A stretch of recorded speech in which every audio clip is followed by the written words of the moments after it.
In 1519, Hernan Cortez made a decision that would echo through history. Upon landing on the shores of the New World, he faced impossible odds. Outnumbered and surrounded by uncertainty, he gave an audacious order: burn the ships.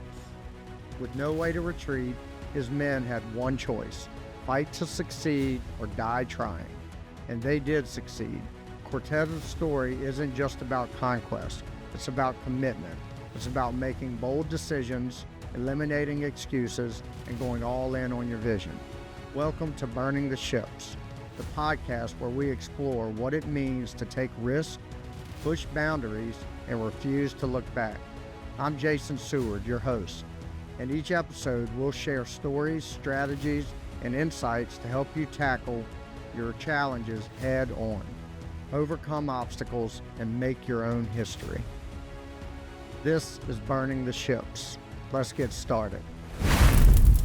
Welcome to Burning the Ships Weekly Ramble, and today I am going to talk about another book that has been, I alluded to it on last week's Ramble, and it is one that has, I would say above all the other ones I've talked about, probably has had the most impact in my overall life as far as leadership when it comes to just leading a team or leading my own life, my family, but just being and just leading my life, right? And living my life. And the book is Extreme Ownership by Jocko Willink. And I not going to dive so much into like chapter by chapter, section by section, like summary of the book. I'm just going to talk about the mindset of extreme ownership. Before I get into that, I'm going to do JJ's joke of the week. And here's JJ's joke of the week. Why did the banana go to the doctor? Because it wasn't peeling well. JJ's joke of the week. All right. I'm excited to get him in here when he gets out of school and start being the one telling the jokes, because I think they'll be much better, I guess, presented that way. But again, back to extreme ownership. I'll preface everything with this one's going to be a pretty quick one. I recorded or attempted to record a weekly ramble earlier this week. Went in this morning looking at like scheduled episodes and stuff coming up, and for whatever reason, I don't know if I did something incorrect or it uploaded wrong, but it is not in our library. So I spoke for about 30 minutes on another topic that I'm going to revisit when I have more time. I'm limited on time today, so I'm going to do a shorter one on extreme ownership, but we'll circle back to that. Excuse me. So the book, Jocko's book, the main theme is literally taking ownership of everything in your life. And he's not talking about material. He's talking about ownership of what happens to you, good, bad, and different, all those things. And by ownership, what he's referring to is you have full, both mentally and every other way possible, but you own every situation. You basically have agency over everything in your life. Even sometimes the things that are literally outside of your control, you have ownership of your response and perception and your reactions to all those things. And, unfortunately, I think we have, we live in a culture where that is something that a lot of people lack. And it could be for many reasons. They weren't taught to, have this mindset.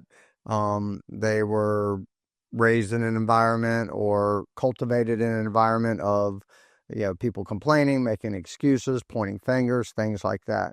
But for whatever reason, more people than not that I have encountered in my experience in my life don't take full ownership of everything in their life, and are very quick to, anything negative that's going on in their life, they deflect ownership of that. They point fingers, and they'll give you a million reasons why things, are the way they are in a negative way. And those reasons typically have nothing to do with anything they had an influence on. And that, you know, there's a lot of downstream negative impacts of folks being that way.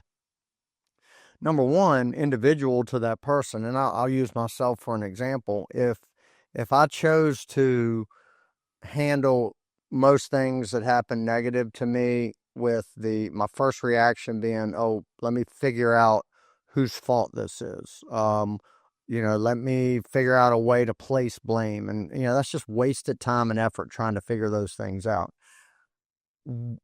Extreme ownership is when those bad things happen, and I say this all the time, is how I try my best to live my life through any adversity is what has happened. I can't change what's done, right? The past is there. It's gone. I can't go back in time and, fix anything there. Only thing I have control over, and I can't change, what circumstances happen to get to a bad outcome or a negative place or whatever it is.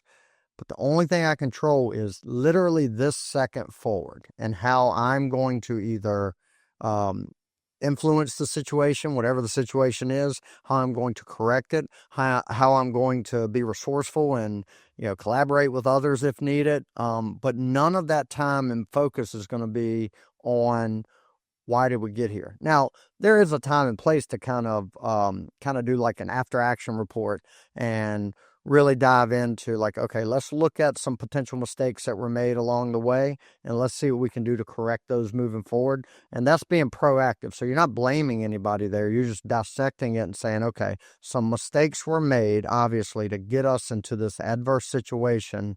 What were they? So I'm looking in the past, I'm dissecting that, and how can we correct those moving forward? So that's what I have control over. That's ownership.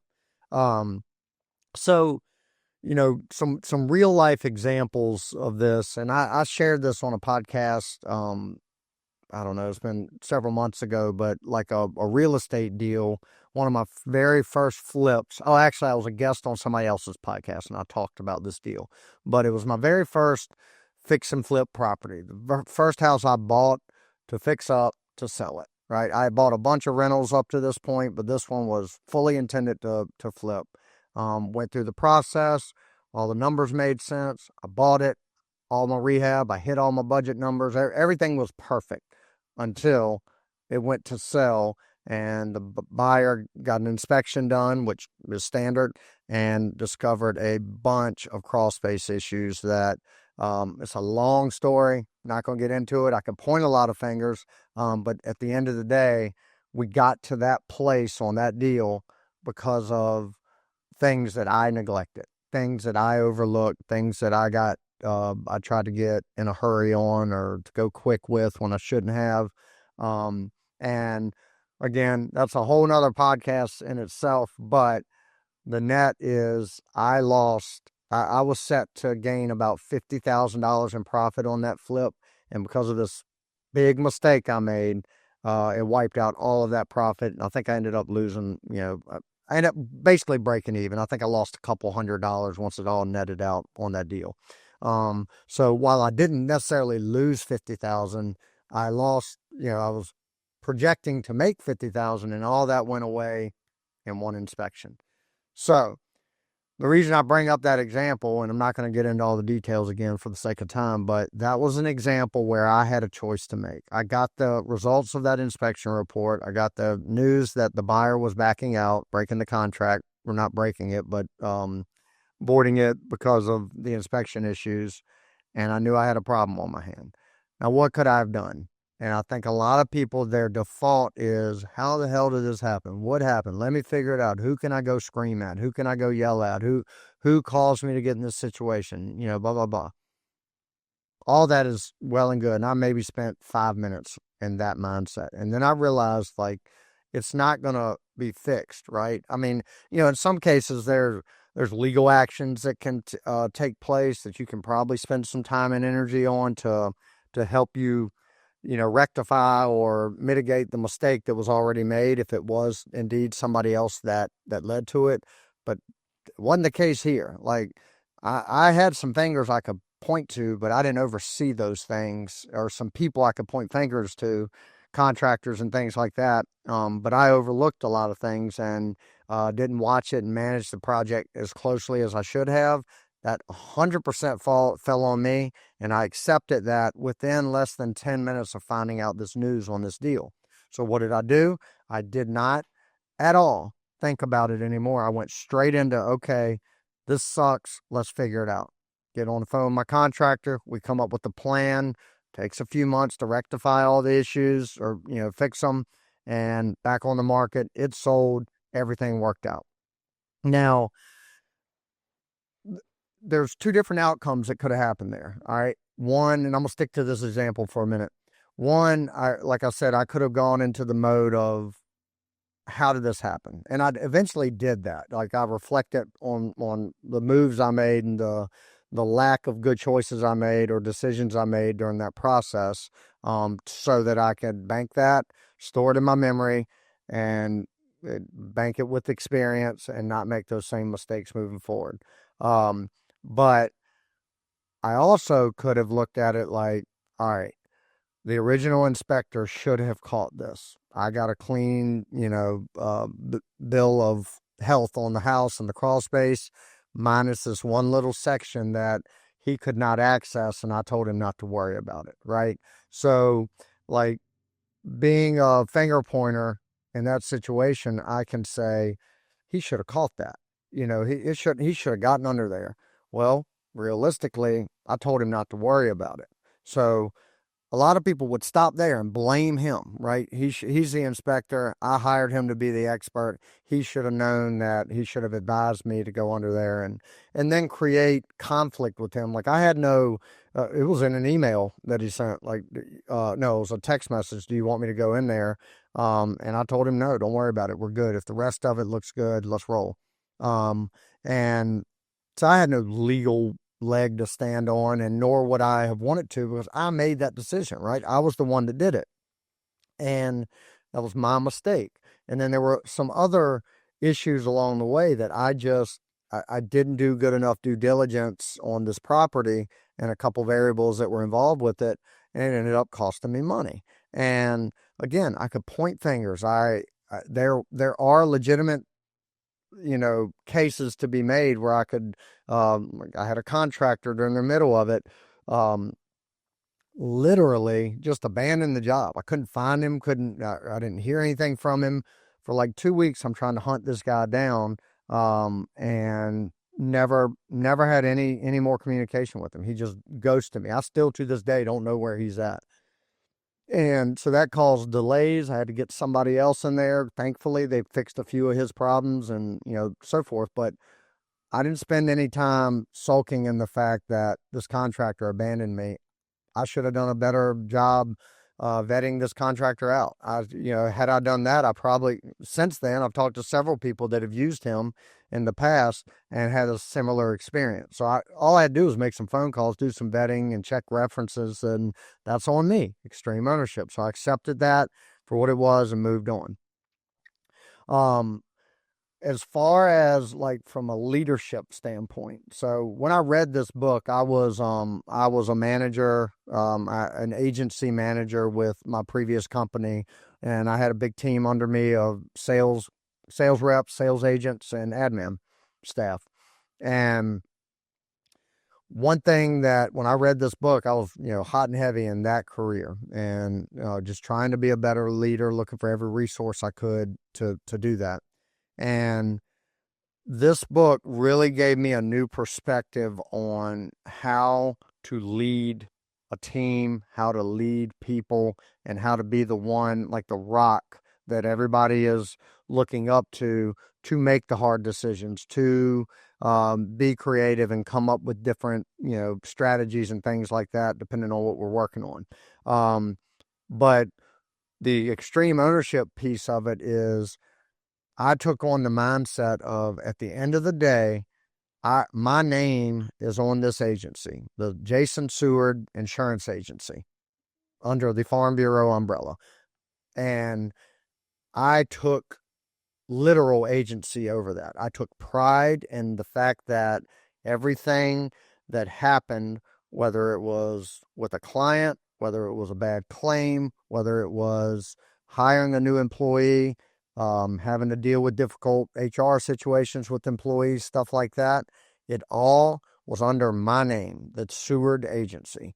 And that mindset did a couple things. Number one, I never blamed anybody under me about it, even if they made a terrible mistake. I had situations where, I can't share details, but I had a couple with employees of mine that I was responsible for that made some very, very uh, poor mistakes, I would say, poor choices that in some cases led to termination and impacted our overall agency and company and everything. Well, they made the mistake. They're the ones that made the choice, but I'm responsible for what they do under my agency, right? So when I didn't spend in those situations, this is where that mindset really helped me as a leader. I didn't spend any time focusing on, what they did other than trying to figure it out and figure out what the next, response is. All my time was spent on let's learn from it. What did I do wrong? What did I do as a leader to allow them to put them in a situation where they thought it was okay to make the choice they did? Did I not train them? Did I not mentor them well enough? Did I not equip them with all the resources they needed to feel confident not to be unethical or whatever the case might have been? And so I always brought it back to myself. And what that did for the rest of my team is they saw this. They saw how I operated and how I handled adversity and stuff like that. And I always wore it on my shoulders. And that boosted morale on my team because they knew that as long as they're operating ethically and within the boundaries of, what they can operate and do their job within, that they knew if they made mistakes, they were free to do that because I wasn't gonna criticize them. I would coach them, and I'm talking about ethical mistakes. If they just made an honest error and it led to an issue, they could work more freely, knowing that they could go out and do their job creatively and do all the things they need to do without the stress of having a leader that's going to try to pin everything on them, right? I never did that, never will, never have. And this book helped me with that because at the end of the day, if an employee of mine or somebody I'm responsible for their employment goes out and does anything, you name it, whether it's unethical, whether it's ethical but a mistake, whether it's whatever the case may be, I take responsibility for it. I'm going to have hard conversations with them, but for the outsiders looking in, they will never hear me say anything but I screwed up. I did a poor job managing this, and that's why, as a leader in my previous company, I I did, I'll say this humbly, but I had a lot of respect from the executives in the company because that's how I operated. I never, even when I was given an open door to easily walk through and pass blame on situations, I never took it. I always, always owned everything that was under my name. And unfortunately, I worked with a lot of folks that didn't do that. It was always, they were finding some type of an excuse as to why and here's where it's hard. In a sales organization, I'm kind of going all over the place and I need to start wrapping this up shortly, but I'm going to make this last few points. In a sales organization, most things are month to month. Like, what have you done for me lately and stuff like that. It's easy to have extreme ownership when you're hitting your numbers and goals and incentives and stuff like that. It is not easy when things are in the tank and from a number standpoint. So it is people's true colors as far as ownership come when they are not performing well or their team is not performing well. The individuals that during bad times, during poor performance times, or just lulls in production or whatever they're responsible for, the individuals that respond to that with giving you a basket full of excuses as to why things are like that, that individual is not a leader. They are not a leader. They're not practicing ownership. They're trying to deflect and get attention off of them as being the reason that it's that way. I had plenty of lulls in my career. Fortunately, majority of the time was good. My team and myself, we performed very well. But there were plenty of lulls, months, quarters, and even years that we did not perform very well. I never, when I would sit down with my uh, leaders and the executive team, and I'd have to answer for certain things that we were not performing well in. It was never, oh, this person did this, and that's why this is this. This person or this circumstance, our rates were terrible. Blah, blah, blah. I never said those words. Those things they know, they see it, right? I always said, I've got to do a better job here. I have to do a better job here. I see an opportunity where we can improve here. I'm focused on that. These are my priorities to make sure I'm not here next year. And that's how I approached everything. Extreme ownership. It all falls on me.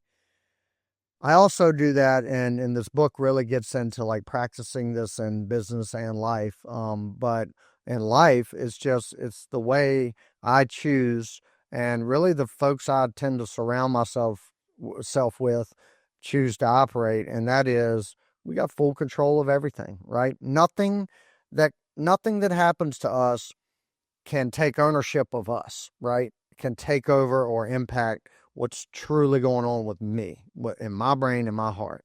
And what I mean by that, there's a lot of things you can't control in life, right? Things happen that literally you have no control over. Some of it's very sad, some of it is exciting, but a lot of it you have no control over.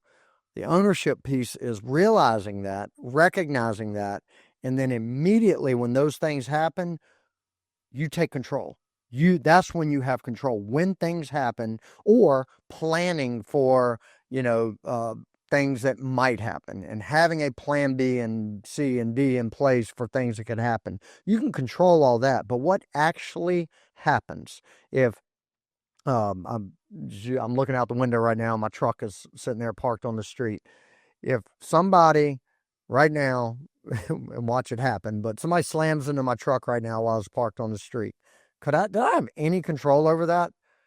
No. I mean, yeah, I could have parked in the grass and not been on the street, but I chose to park on the street. I have no control over that. So in that moment, I have two choices. I can get up and go get pissed off at the person that just hit my truck, fired up and just mad at the world and let it ruin my day. Or I can say, well, that sucks. Now let's fix it. Let's go out there. Let me get the insurance information. Oh, he hit and run. They're gone. I don't know who did it. That sucks too. Let me file a claim with my insurance. Let me take care of it. And I'm going to get right back to what I was doing, right? If I have to have it towed, let me coordinate all that. It's unfortunate. It's unlucky, but I'm going to take ownership of it, and I'm going to take ownership of my reaction to it. And that's the biggest thing. So this is a topic, and I may come back to it in the future because I'll dial in. I really want to dive into a couple things specific in the book. For the sake of time, unfortunately, I have to wrap this one up. But I encourage you all listening to do a couple things. One, go pick up this book and read it. It's a great book, Extreme Ownership, Jocko Willink. And he's got a podcast. He's got a bunch of stuff out there, resources that are free. The book you got to buy, but so check him out. He's got a great mindset, and he's a great leadership, discipline, things like that. He's a great coach on that. So that's one. And then number two, take some inventory on your own life and what's going on in your life right now. Are you struggling? Are your kids giving you a hard time? Are you struggling with how to parent them? And are you blaming things, the school? Are you blaming the teachers and the administrators at the school that are having more, or are you saying they have an impact on your kids? Are you blaming their coaches? Are you blaming things that are outside of what you have control on as a part of the reason your kids are struggling right now, and whatever it is? That I'm probably speaking to a lot of people that are dealing with that right now. Well, assess that and stop worrying so much about that impact unless it's something you can directly affect, and look at what you can control in that situation. Can you move them to a different school? Can you homeschool? Can you teach them through the adversity they might be dealing with what you or what you consider a bad coach. Teach them that in life you're going to have some managers, some leaders, some bosses, some coaches that you don't align with. You still got to fight through and be on the team and see it through the end, right? Ask yourself about your job and your career and your business. Are there areas in that you tend to default to blaming others rather than looking at how you can impact it and control it? So those are some things I'll challenge you with on this. Again, extreme ownership, it is a mindset in all phases of life, personally, professionally, with your relationships, with your businesses, your careers, your kids, your spouses, your boyfriends, your girlfriends, whoever you got in your life. Extreme ownership typically, and in my opinion, always wins in the end. So give it some thought, give that book a read, and that'll wrap up this week's Burning the Ships Weekly Ramble, and we'll talk to you guys next week. Thank you for tuning in to this episode of Burning the Ships. I want to give a special thanks to our sponsor, 608B Capital, helping real estate investors secure fast, reliable funding to fuel their boldest moves. If you're ready to take your investing to the next level, visit 608bcapital.com to learn more. If you found value in today's episode, please take a moment to rate and review the podcast. Your feedback not only helps us improve, but it also helps us reach more people who are ready to burn the ships and commit fully to their goals. And don't forget to share the episode with someone who needs that extra push to take bold action. I'll leave you with this. Burning the ships isn't just about removing the option to retreat. It's about unlocking the courage to charge forward. No matter the odds, the past is behind you and the future is yours to conquer. Thank you for listening, and I'll see you next time on Burning the Ships.